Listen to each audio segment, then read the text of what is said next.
Ayan ang ating lulutuin ngayon, ang ating mga gulay. Yan. Ayan, meron ako dito ang ginisa. Aray, yan. Putok-putok na ang aking baboy. Ang ating ihahalo sa gulay. Ayan, puputok-putok na ang aking baboy. Ako ay magigisa na ng sibuyas na pula. Yan. Ang ko talaga mas malasa yung sibuyas na pula. Sunod natin yung ating bawang. Yan. Tabi muna natin ang ating baboy. Yan. Sunod natin ang ating kamatis. Yan. Kamatis. Pampasarap yan sa ating lulutuin ngayon. Yan, gisa lang natin. Yan, halo na natin yung baboy. Kanina ko patuloy na yung baboy ko na rito. Yan, ginisa-gisa ko na ito. Sariling mantika niya lang din dyan yung aking pinanggisa. Dahil tanghali na, bibilisan natin. Lagyan natin ang ating kamote. Yan. Kamote. Yan. Marami tayong gulay ngayon na ihahalo. Yan. Marami din baboy. Hanggang gabi na kasi namin sa ulam. Kaya dinamihan ko na ng luto. Para hindi na magluluto pa. Yan. Sunod natin ang ating kalabasa. Pampalinaw ng mata. Yan. Labas yung kalabasa talaga. Yan. Kahit ilaga mo lang yan, lagyan mo lang ng kunting asin. Sarap na. Yan.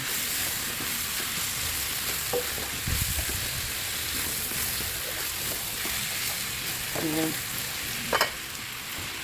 Talagay ko na rin yung ating yan, ampalaya. Ampalayang maliliit yan. Yan kasi ang the best sa pakbit. Yan. Mekos-mekos lang natin yan. Mga meses. Yan. Pero pa palang isang maligaw na. Yan pa naman talaga. Yan. Takpan lang muna natin. Ayan. At dahil isa na siya ng gusto. Yan, isang-isa na siya. Yan. Nilagay ko na ang talong para sabay-sabay na sila maluto. Yan, tanghali na tayo, mga kainday. Lagyan na natin lahat. Yan, talong. Meron pa pala. Yung sigarilyas, tsaka okra. Yan, lagyan na natin. Para sabay-sabay na yung maluto. Sangka pa. Grabe lahat. Masarap yan. Mas marami yung gulay kaysa sa karami, diba? Ganun talaga dapat.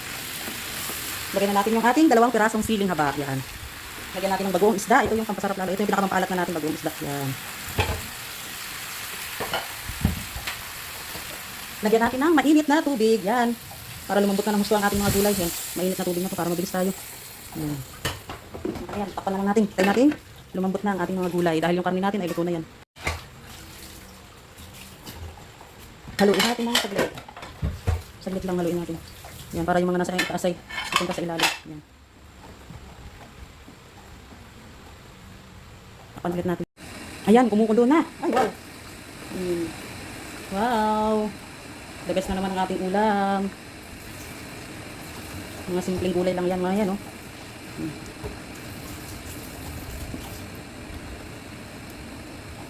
Lahat yan, masustansya. Baboy naman, kailangan ng katawan natin yan dahil protein. Takpan muna natin, tayo ulit natin siyang kumulo. Ayan, kumukulo na, haluin natin. Para yung nasa itaas ay mapunta sa ilalim para maluto naman.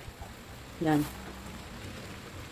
Huwag niyo akong ibaba sa paghahalo, ha, dahil ginagawa ko, inaano lang, pinuforward ko lang yun, kaya mabilis. Yan, nagbago na ako ng sandok, hindi na yan maingay. Yan. Takpan ulit natin para maluto naman yung nasa itaas. Ayan, nakikita nyo, oh, kumukulo-kulo na. Oh, yan. Oh, wow, ang bango. Bango-bango. Ang bango-bango ng ulam ni Claire. Yung ulam ni Claire ay napakabango. Yan, oh. Hapkok ko sana itong mga gulay, kaya lang yung mga bata. Ayaw ng hapkok. Gusto nung ano talaga, lutong-luto. Yan, oh. Di ba? Ay, Diyos ko po, napaka-masustansya lahat, Claire. Ang ulam mo, Claire, oh. Wow. Sarap. Takpan ulit natin. Ayan, at lutong-luto na yan. Ilagay natin yung kalahating nor. Ayan, pork yan ha, pork. Kalahati lang talaga ako maglagay ng nor kasi nga minsan maalat siya. Hindi naman masyadong marami yung bagong, kaunti lang yan. Tsaka wala namang ibang timpla to, kundi bagong isda lang.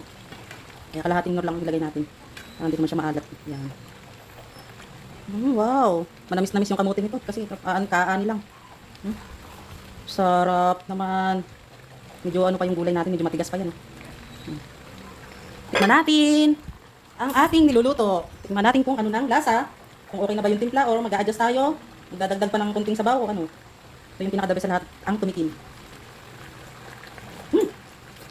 Okay na. Hindi na dadagdagan ng tubig. Okay na yan. Hintayin na lang natin lumambot pa yung mga gulay. Yan, mga 5 minutes na lang. Ayan, at sigurado naman ako ay luto na ito. Tanghali na, alas 12 na po. Ngayon lang ako late na ako nagluto dahil galing na ako sa complex. O yan, luto na to. Kain na tayo. Gusto, pakasarap. Talaga namang mapapa-extra rice na naman ako dito sa ulam na to. Sarap-sarap na naman ang ulam namin ni Claire. Yan oh. The best na naman ang ulam namin ngayon oh. Kain na tayo mga meses. Mga meses, kain na. Ayan, lutong-luto na talaga siya. Oh, hindi mo na mapigilan ang pagluto ng ating pakbet oh. Oh, napakasarap niyan oh. Usok-usok pa. Yan, papatayin na natin dahil luto na to. Yan. Ayan ang ating menu today. Tayo ay kakain na. Yan, the best. Talaga naman oh. Maghahain na ako, tanghali na. Dito. Yan, dali na tayo ng ulam. Yan. Diba? Talaga namang mapaparami na naman tayo ng kain ito. Wow, wow. Wow. Sili. At ampalaya. Yan. Yan, diba? Tara na, kakain na. Ayan na ang ating pakbet. O, diba? Kanya-kanya tayo ng version sa pakbet. Kasarapan na lang ng luto. O, diba? Ayan o. Tsura pa lang napakasarap na o. Let's eat. Na, tanghali na tayo. Kailangan nang kumain. Yan, have a nice day. God bless. Thanks for watching. Don't forget to like and share mga meses. God bless.